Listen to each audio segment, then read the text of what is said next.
Welcome, ladies, to another episode of Central Women's Peaks. And I have Lisa Nislight here today. And Lisa is going to tell us about yourself first. My name is Lisa Nislight, and I'm married to my amazing husband, Gil. He's campus pastor at the Queen Creek campus. We're going on 33 years married. Wonderfully happy through the whole thing, of course. Love you, Gil. And we have 3 amazing kids. Hallie's 28, Hayden is 21, and Hayes is 18. And he's the only one that's still at home. Very good. Yeah. Very good. Now, you have a very unique calling, and I'm sure very unique calling, and I love it. I love it. And first of all, tell us what it is, and then I'm going to ask you, how did this come about? Because I know what the calling is. I know all about it. I don't know the history of how God pulled you into this. Well, I am a life caster. That's what the term is called. I had seen it online, probably back in 2010. And I was fascinated. I'd seen videos of families doing it together. There are 2 ways to do it. Most people can buy kits online, and you mix it in a bucket and you stick your hands into it, and it'll create. And then that creates the mold. And then once you make that impression in the alginate mold, you then pour what's called a gypsum stone. It's very durable and strong into the mold, and then once that's cured in about 4 to 6 hours, you can remove the alginate, and what is left is this incredibly detail of the hands. And wow, yeah, I was very attracted to it because something like this next to your face, your hands are the most. It says so much about you. It says what kind of life you had, good or bad. It says what your health is like, good or bad. You raise your children with your hands. You comfort your loved ones with your hands. So, if you were to put your hands down with 10 other people, Dave would be able to pick your hands out from even 100 people, I'm sure. So it's just, I have this unique relationship with them. So I was very interested in the process and kind of just tucked it away. And then my mom was diagnosed with a stage 4 breast cancer. And I thought to myself, because she had very unique hands, and I said, Mom, would you be up for doing a hand casting? And of course, she was always very open to anything I wanted to try. And she said, absolutely. So I purchased the kit, and it turned out terribly. I purchased another kit, turned out terribly. And meanwhile, she's getting sicker and sicker. And she'd gotten to a point where she wasn't comfortable getting into standing and having to put her hands into a bucket, especially in this pose. And I'll kind of put it up. I don't know if you can kind of see it, but the detail on the hands. Wow. I wanted this specific pose because as children, she always told us, if I'm sitting in my chair with my hands in my lap, that means I'm praying. Do not bother me. And she would be sitting that direction for hours. She was just a prayer warrior. And I'm not kidding. 2 hours, easy, no problem. And that's one of the things I miss about her, because every day, every morning, like clockwork, she would say, she would just send me a text, praying for you. So this was a very important pose for me. This is what I wanted. And so I did it one more time. I prayed over. I'm like, God, I need this, because I don't know if I'm going to be able to get her to do this again physically. And it came out perfect.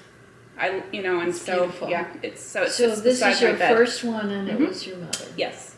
Yeah. So where did it evolve from that? Well, from here, I set this beside my bed, and I say goodnight to it and good morning and so I had friends who I started telling them about it, and they had me start to do their children's hands and their feet. And it kind of spread from there, and then Gil suggested that I post it on Facebook just to kind of see if there was any need for it, because I had never seen anyone out there offering this as a service. And so I did that, and just the floodgates opened, and there was so many questions, so many people interested, and I got a lot of work right out of the gate doing that, mostly children.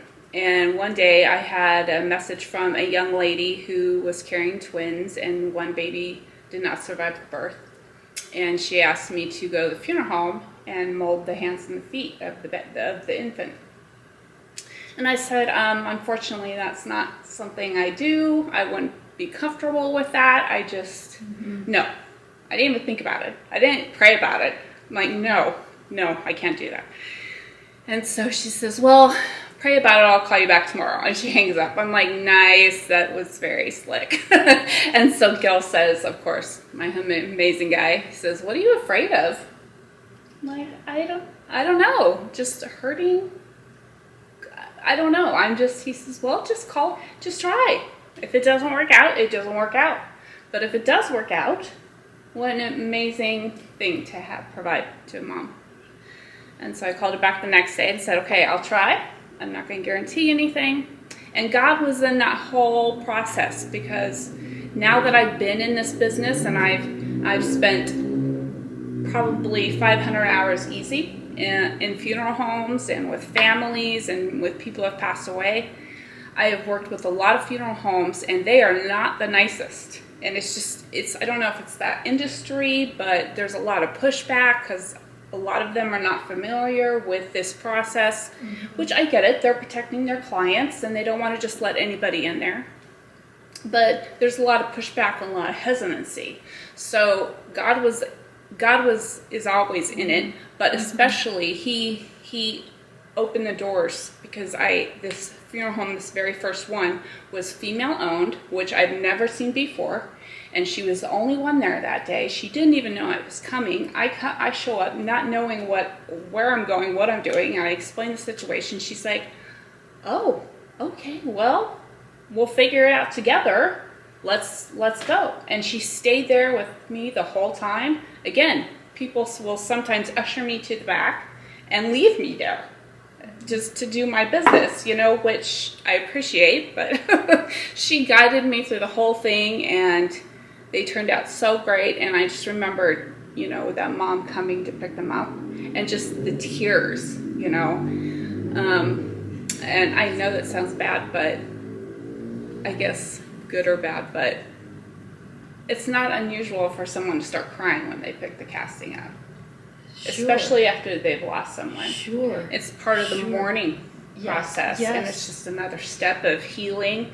And so it's sad, but at the same time, it's almost like it's a confirmation that I've done my job well, because it's connecting with them, and it means something to them. It's going to be a place of honor in their home, and I just love that. And you don't always do people who have passed. No. You do happy circles of families. I remember seeing a picture of the whole family there, everybody's holding hands, and it's called the arm lock, where everyone grabs the wrist, and it'll make a complete circle. Yeah, it's pretty. It's a really unique family piece, and you have to really get, be able to stretch and hold that position, but those can be really fun to do.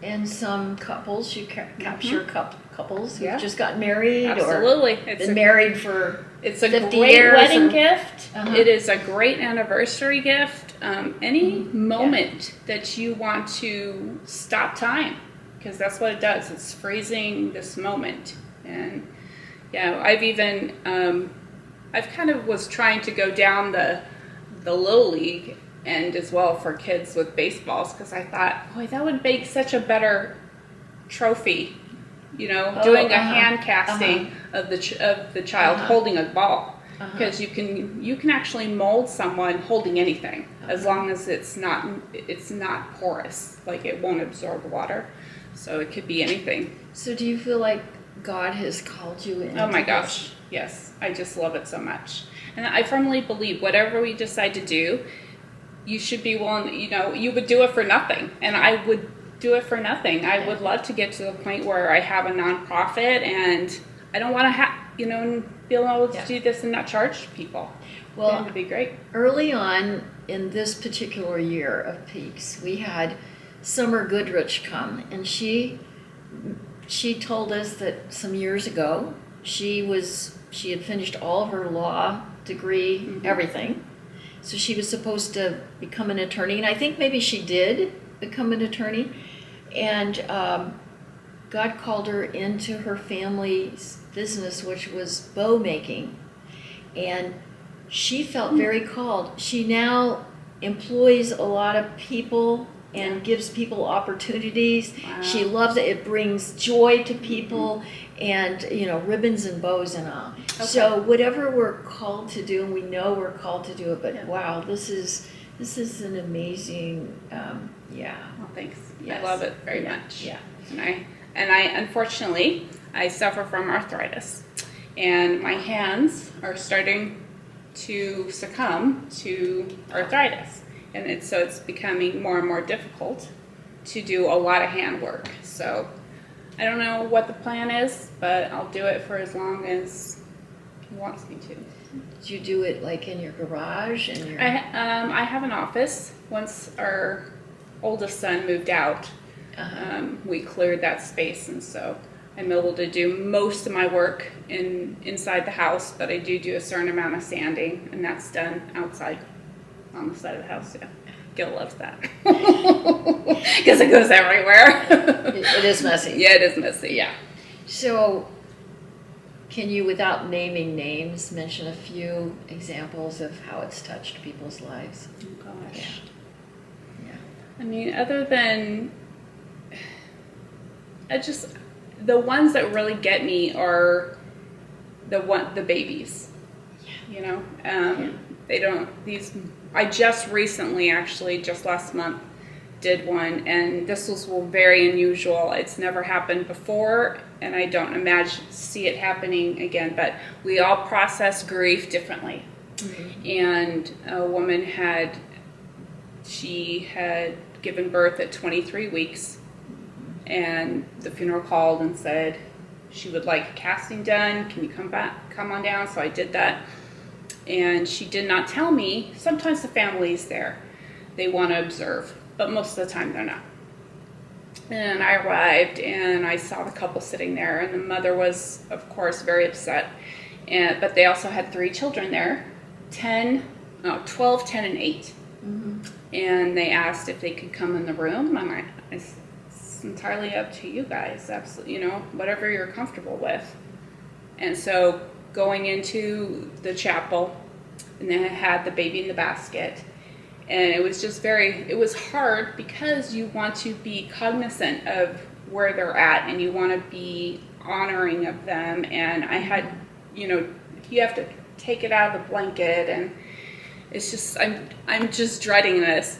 And then the children come up beside me. Usually they're sitting back, on the chairs, and they just ask, "Can we watch?" Look at Mom. I'm like, she's like, "That's what if you're fine with it, we're fine with it." And I was like, "Okay." And the oldest daughter actually asked if she could help. And I said, "Honey, I don't know what it is you could do," but God was like, "Have her hold the cup." And so I mixed it up, and I positioned the baby and I got the little foot inside. I said, "Okay, all I need you to do is just hold this." And so going through that and trying to hold it together, but I eventually heard back from the mom, and she was just so grateful that I was able to allow them to come in and not push them away, and be open to them participating in that. She said it's just helped them tons because they want to talk about it. Kids they know what's going on whether we talk about it or not, and they need to process grief just like we do. And so, yeah, that just, it meant a lot, so. Well, you know what? God has definitely given you a gifting that most of us go, whoa, whoa, whoa. Well, I'm honored that he's allowing me to do this. I love it so much. Love it. Well, we can't thank you enough for coming Oh, today. I'm honored. Yeah. I was so happy Yes. that you asked me. And we hope that the ladies who are watching or listening will like and follow, because it's a podcast and it's on YouTube. And we want women to be impacted by the stories of other women. And so the question has been, where do we see God in the peaks? Well, definitely see God in this peak of yours, and that you share it with so many others. So thanks, ladies, for coming today, and thanks, Lisa, so much. Thanks.